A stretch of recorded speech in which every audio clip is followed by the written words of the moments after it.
22nd of December of 1421. Sigismund of Luxembourg, King of Hungary, assembled his massive army for battle in the vicinity of the Bohemian city of Kuttenberg. Thousands of Hungarian, Austrian and German knights had come from many states and cities in the Holy Roman Empire to join the Second Crusade against the Hussite movement. The Imperial army outnumbered the foe by at least 4-1 and had entirely surrounded the Hussites, who faced imminent annihilation.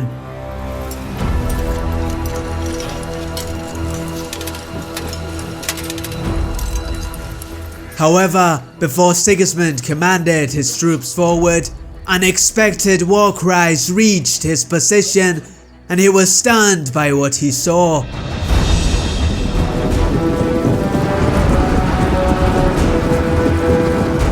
The Hussites had abandoned their defensive position, cavalrically charging downhill in a suicidal maneuver.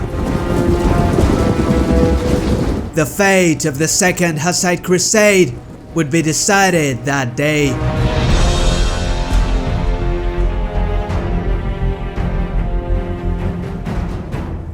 The Battle of Kuttenberg was a decisive clash during the Hussite Wars, which we explained in detail in other videos.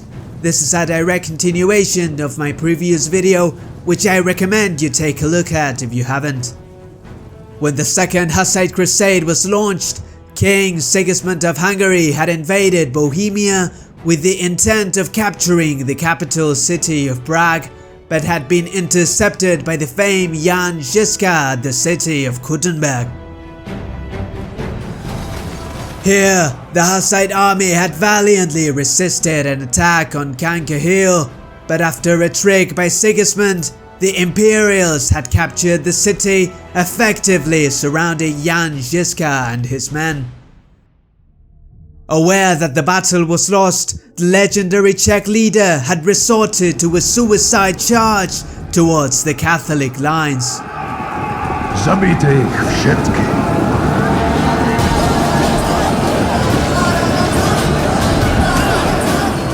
The clash was brutal, and the unexpected move of the Hussites spread confusion among the Imperial ranks.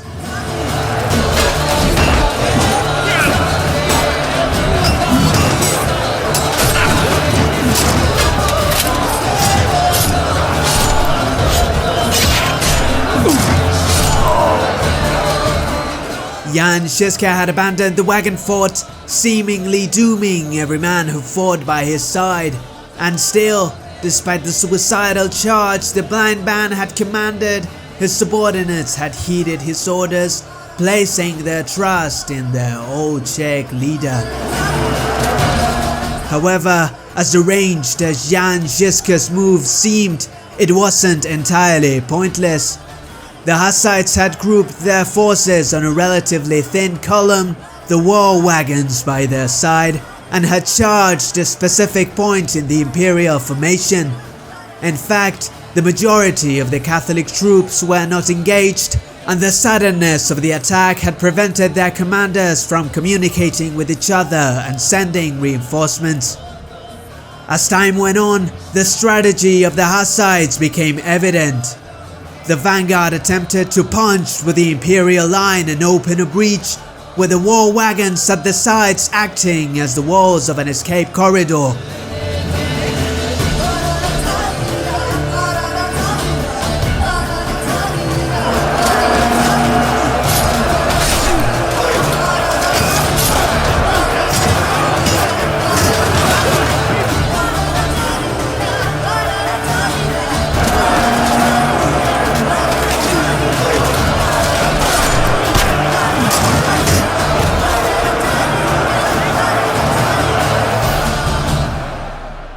As time went on, the other sections of the Crusader army finally reacted, and several detachments of heavy cavalry advanced towards the flanks of the Hussites.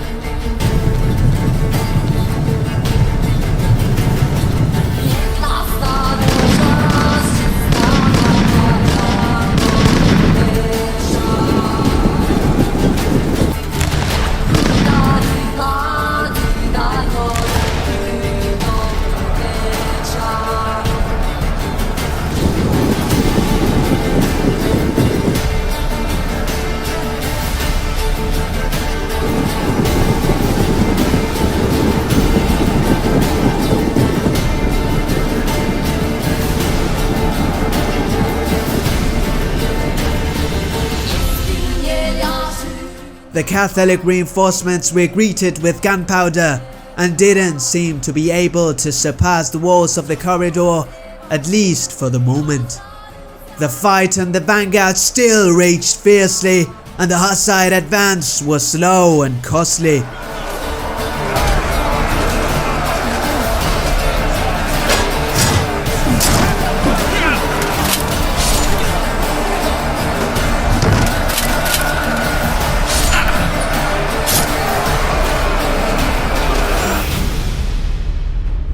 Finally, proper coordination among the Catholic leaders was established, and gradually the infantry that awaited at the sides engaged the war wagons.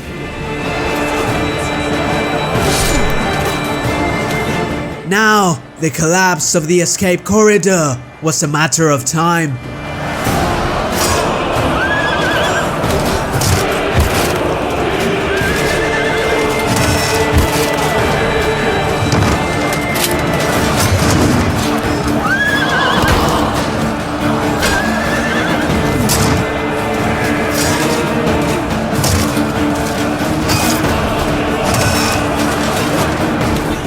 The Hussites stationed at the war wagons sold their lives dearly, while their comrades on the front ranks desperately tried to escape the Imperial encirclement.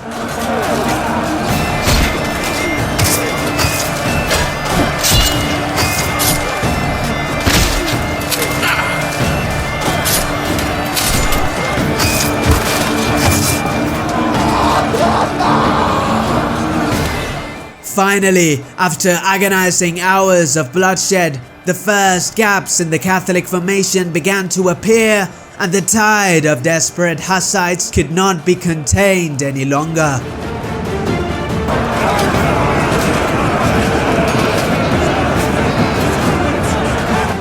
Waves of Hussites, first in the tens and then in the hundreds, began slipping through the breach. Many of their brothers stayed behind to prevent the Imperial troops from closing the gap, valiantly sacrificing their lives.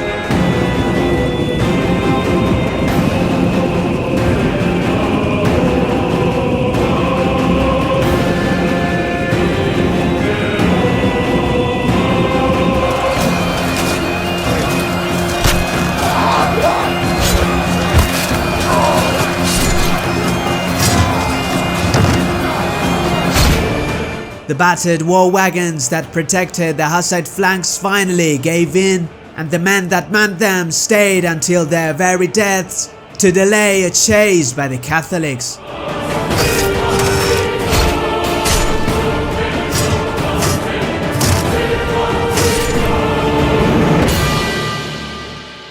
Even though an important part of the Hussite army escaped, many were left behind and were mercilessly slaughtered by the Imperials. Jan Žižka himself had also managed to escape, and his forces dispersed into the Bohemian countryside.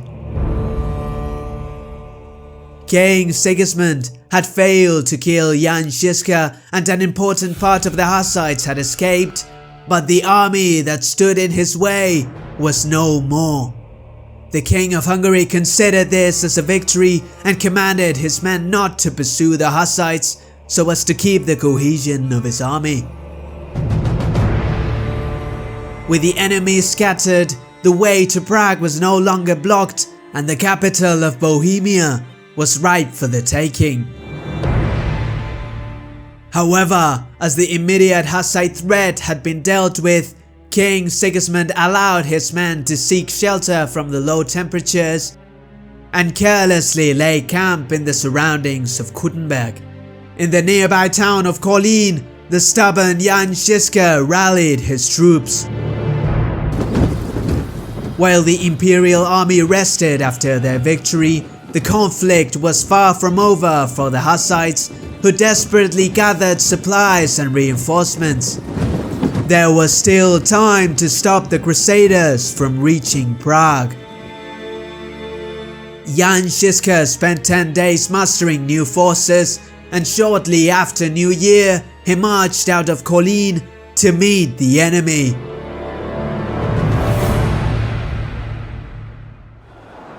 On the 6th of January of 1422, the vanguard of the Catholic army sheltered from the cold temperatures in the town of Nebovidy. This force was composed mainly by Hungarian troops and was the crusader contingent that had advanced the most towards Prague.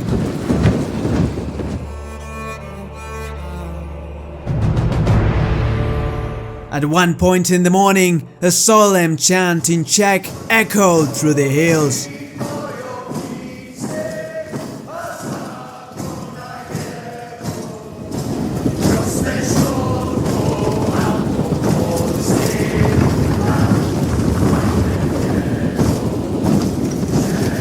The Hussite army once more marched to battle under the direction of the blind Jan Žižka.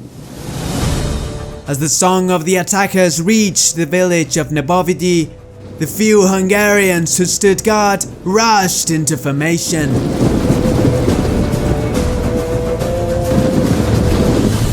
The Crusaders were certain that they had decisively crushed any opposing parties in the area, and certainly did not expect the Hussites to be battle ready and on the offensive only 15 days after their defeat. As a result, the majority of the men were unready, resting, foraging, or performing their daily duties.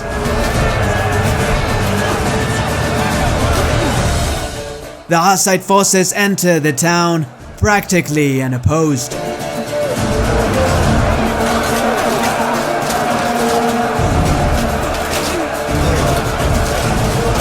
The few Hungarians that had managed to set up a defense were hit with the force of a tidal wave. No proper battle line was established and the town descended into chaos. The scattered groups of crusaders who tried to put up a fight were separated and slaughtered.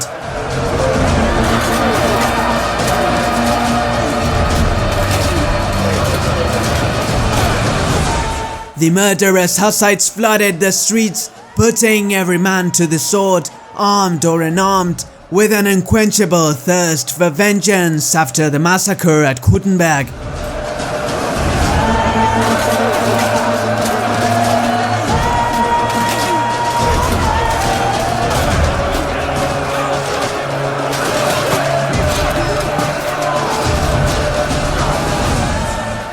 A few hundred crusaders managed to ready themselves for battle and flee the town, and formed up on a hill south of Nebovidy.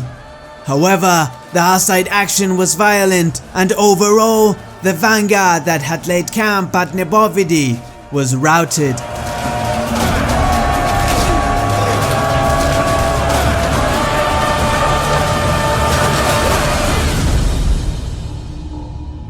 News of the attack soon spread to the surrounding villages. The shock factor and the suddenness of the attack greatly damaged the morale of the Crusaders and granted Jan Žižka's army an aura of inexorability. That very day, the other Catholic contingents that had encamped around Kuttenberg began falling back towards the east in a disorganized manner.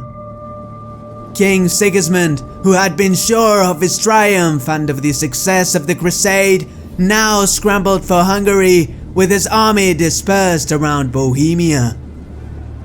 A final stand by the Crusaders took place near Německý Brod, in which the Hussite army decisively defeated the Catholic forces.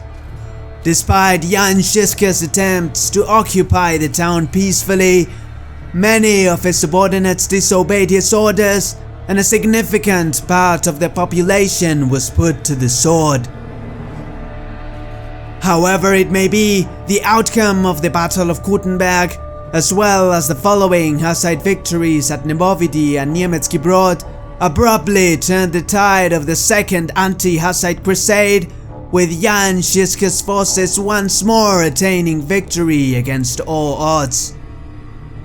If you stayed until the end and enjoyed the video, please consider subscribing to my small channel for weekly Total War documentaries.